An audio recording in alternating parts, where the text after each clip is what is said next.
Hello and welcome to Wanna Be a Chef. Today we are going to make Ladi Pav, or you can say dinner roll. So this is very easy, and making bread at home is very easy once you get your hands on it and once you know how to handle yeast, and it's very easy to handle yeast also. So let's get started. So we need 2 cups of all-purpose flour. We need 3/4 cups of water. I have taken water. You can take 3/4 cups of milk or the combination of both, but it has to be 3/4 cup of liquid here. So I have taken 3 tablespoons of oil. This is normal vegetable oil. You can replace this vegetable oil with butter also. 1 tablespoon of sugar, and we need extra 1/4 cup of all-purpose flour. This is required for kneading. And 2 teaspoons of unsalted butter, 2 teaspoons of active dry yeast, and 1 teaspoon of salt. So first, in a large mixing bowl, we are going to take our 3/4 cups of water, and I'm going to warm this in the microwave. You can just warm it in any vessel on a stove top. So I'm going to warm it in microwave for 30 seconds. So to our warm water, we are going to add sugar, 1 tablespoon of sugar, and 2 teaspoons of active dry yeast, and we are going to just mix this using a spoon, and we are going to leave this to activate for at least 5 minutes or until you get the foam on the top. You can see that nice foam has formed on our yeast mixture.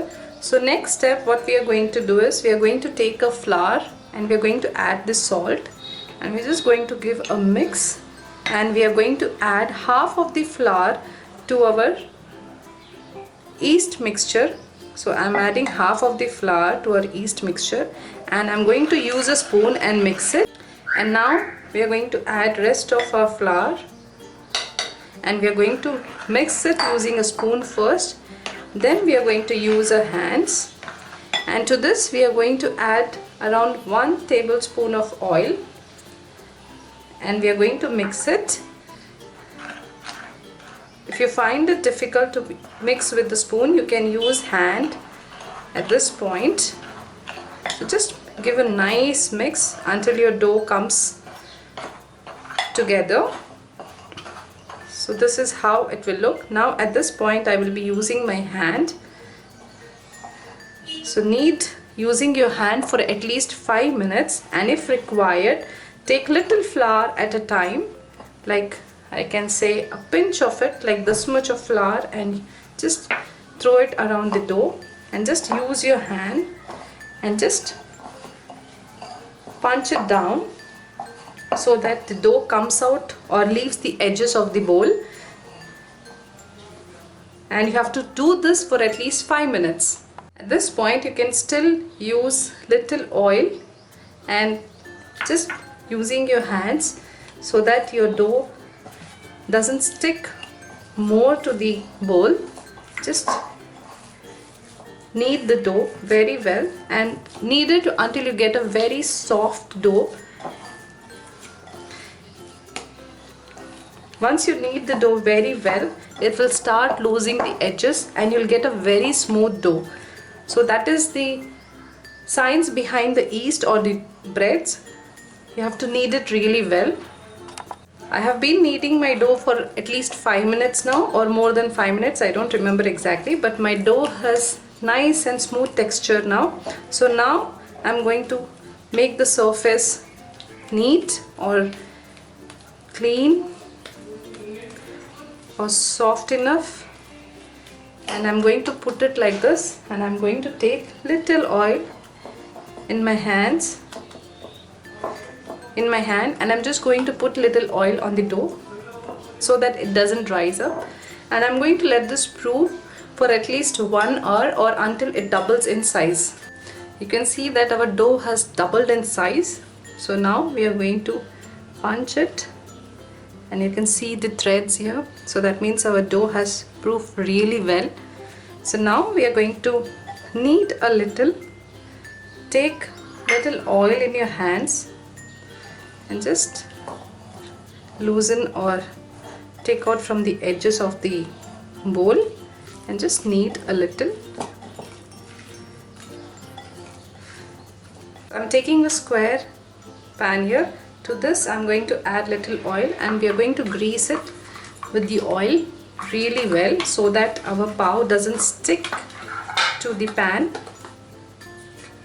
We are going to take small balls like this, and we are going to make the balls out of it, and we are going to insert or tighten the edges. We are going to close the edges of the balls, and we are going to place it in the similar manner one by one, and we are going to let this proof again till it doubles in size.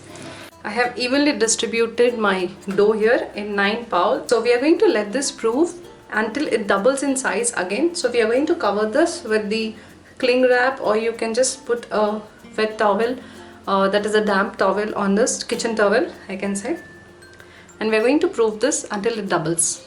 You can see that our pav or the dough has proofed really well, and it has doubled in size. So now I will be taking a spoon, and I'll be putting, I've melted the butter, 2 tablespoons of butter which I mentioned, and I'm going to just put on the dough just like this, and just using a spoon spread it across. Don't press it because the dough will sink and you will not have the fluffy pavs. Just with the lighter hand, and we are going to bake this at 200 degrees for 15 minutes or until it becomes brown in color. Our eggless pav is just out of the oven. So what we are going to do again is, the butter we have melted, right? So we are going to drizzle little butter on it so that we get a nice flavor of butter and also a nice shine on our buns. And we're going to let this cool down. Our pav has cooled down, and you can see we got a very nice shine on our pav just because of the butter. So now I'll be taking a butter knife, and I'm just going to loosen the edges of the pav, and we're going to tilt upside down to remove. I've taken a plate and tilted upside down, and we are going to tap a little. You can see that our pav has come out clean. So now I'll show you how it looks, or how our pav, light and fluffy our pav is. Just take, so you can see the threads of it. So you can see how nice our pav has come out. You can see the threads over here, or the net you can see, and it has browned evenly because of the butter we used. I hope you like this video. Do subscribe to my YouTube channel for such interesting and easy recipes. You can also visit me on my Facebook page, which is given in the description box. You can share my recipes with your family and friends if you like it. Thank you and keep watching.